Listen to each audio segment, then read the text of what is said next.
This is the download recap from Sounds Profitable, the most important news from this week and why it matters to people in the business of podcasting. I'm Gavin Gaddis. The download recap is brought to you by PodScribe. You can find out more at podscribe.com.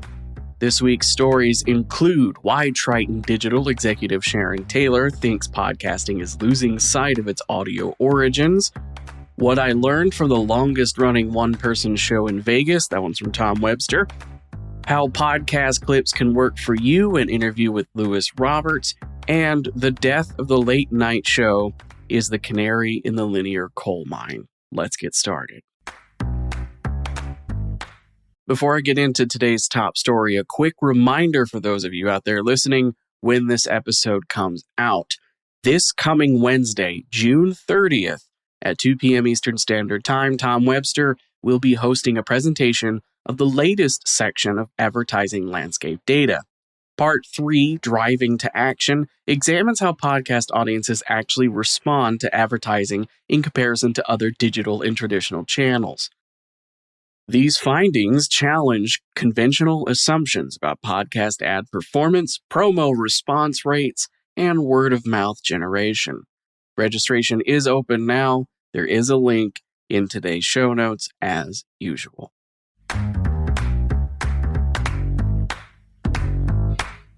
Sharon Taylor argues there's a part of the story that's being left by the wayside whenever narratives about video's growth are being discussed. Just because video podcasting is growing doesn't mean the rest of the industry will immediately succumb to atrophy.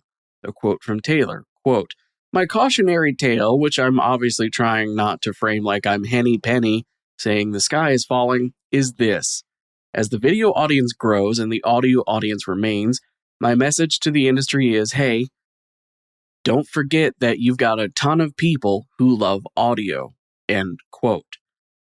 Taylor compares the video surge in podcasting to the widespread distribution of audiobooks throughout the 2000s and 2010s. As audiobooks became cheaper and easier to produce and distribute, more writers have started making audiobooks a regular part of the publishing process because it creates an additional revenue stream out of existing content. Video podcasting, she argues, is a similar path. Much in the same way there always has been an audience who'd listen to a book if given a frictionless opportunity, YouTube is one of the most popular sites on the internet, full stop. There's an audience segment that has been consuming online video for over a decade who would love to watch video podcasts the entire time if they had been given the chance. The trick will be appealing to the audiences on video platforms without overcorrecting and turning audio-first podcasts into pure video productions that ignore their original audio roots. Much in the same way, simply uploading audio to a video platform does not innately make good video content. The reverse remains true. Ignored or underserved audio audiences can't be taken for granted. As Tom Webster hit in on his piece a couple of weeks ago, The Podcast Preservation Paradox, the onus is on the podcasting industry to remember what made the medium appealing in the first place. It's important to preserve and support those audio-specific roots that make up the foundation the wider industry has grown from.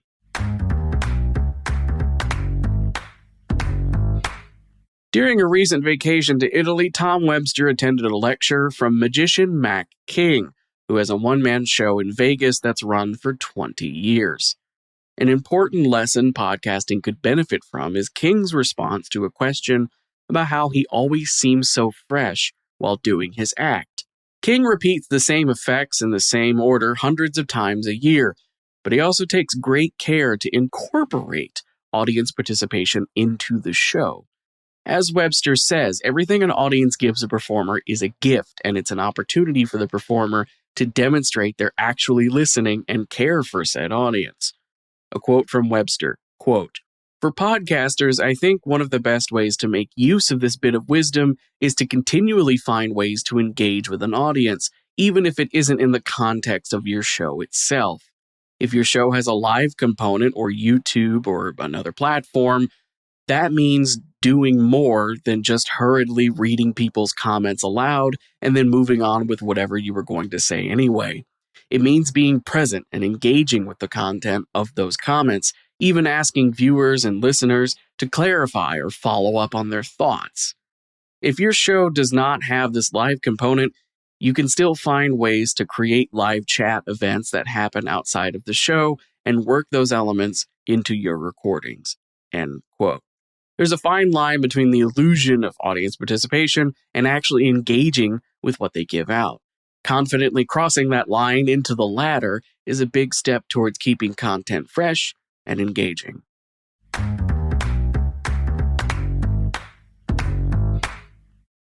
Continuing Sounds Profitable's running interview series with folks around the world of podcasting. This week, I've got an interview with OpusClip Head of Business Development, Lewis Roberts, about OpusClip's Opus Search tool and why podcasters are making clips.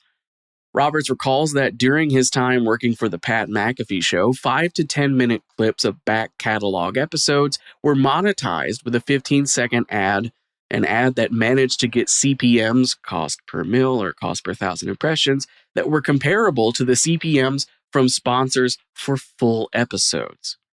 Here's a quote from Roberts in the video. Quote, "I think it's a different way for podcasters to look at it, but you have so much content. You can't in a long-form episode. You can only put 3, 4, 5 different advertisers at most, and a lot of people watch shorts or clips now, so you have to be able to monetize your entire catalog." End quote.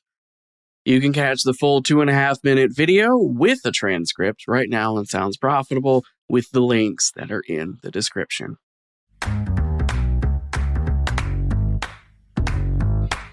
For today's final top story, setting aside the political implications and timing of CBS choosing not to renew Stephen Colbert's contract for The Late Show, there's something to consider about the sheer weight of the linear TV late-night talk show.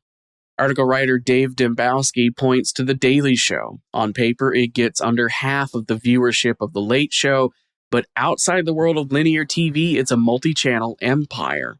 The show itself is built in such a way that complements both shareable clips and the ability to chain watch interviews on YouTube. Which leads to Steve Goldstein's article in Ray News, which was published the following day. The SEO collapse, did podcasts replace late night? Traditional late night talk shows are expensive, with Colbert's reportedly costing $100 million annually to produce with a staff of 200. And as Download Media founder Chris Peterson notes, former late night star Conan O'Brien is effectively doing his old late night job in a way that attracts the same big name guests for a fraction of the cost in his podcasts. Heck, Paul Rudd's 21-year running joke with O'Brien, where he teases an exciting clip of a new movie or TV show he's worked on, only to play a clip from the 1988 flop Mac and Me, has made the jump over to podcasting. And yes, I have linked a clip in the newsletter version of today's episode and the show notes down below of Rudd doing this to Conan O'Brien when he thought he was recording an audio-only podcast. And I gotta tell you, 20 years in, the bit is still funny. Goldstein gives an overview of where we're at with podcasting, similar to the traditional late-night style formula, and what's happening now. As he says, the spotlight has shifted to new forms of media that capture younger audiences with clips and on-demand content. Flexible productions like podcasts can surf the algorithmic waves with way more agility than the regimented clips of late-night talk shows originally produced for TV.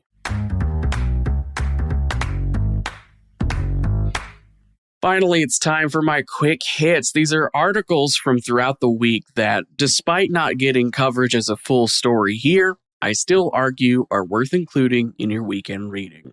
Here's what I got for you this week. Thursday, August 7th, the Association of Independents in Radio is hosting a live demo of Thrum with founder Lindsey Graham that will show off the platform's library of music explicitly designed for narrative content creators.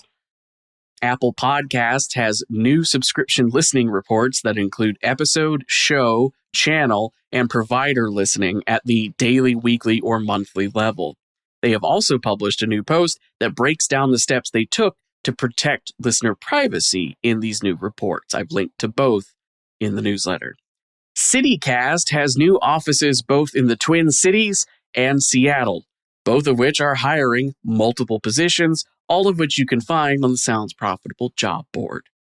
And Signal Hill Insights president Paul Riesmandel has a new blog looking at the synergy between attribution and brand lift, noting, quote, "Brand lift is chocolate to attribution's peanut butter," end quote.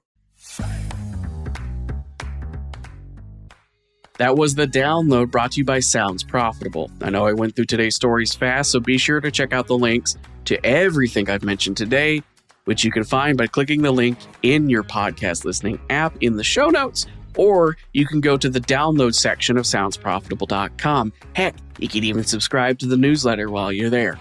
I've been Gavin Gaddis. Our producers are myself, Brian Barletta, and Tom Webster. And to close out the episode, as usual, I extend a special thanks to you for sticking with me as I brought you the top stories you might have missed this week. Until next week, Robot. Download complete.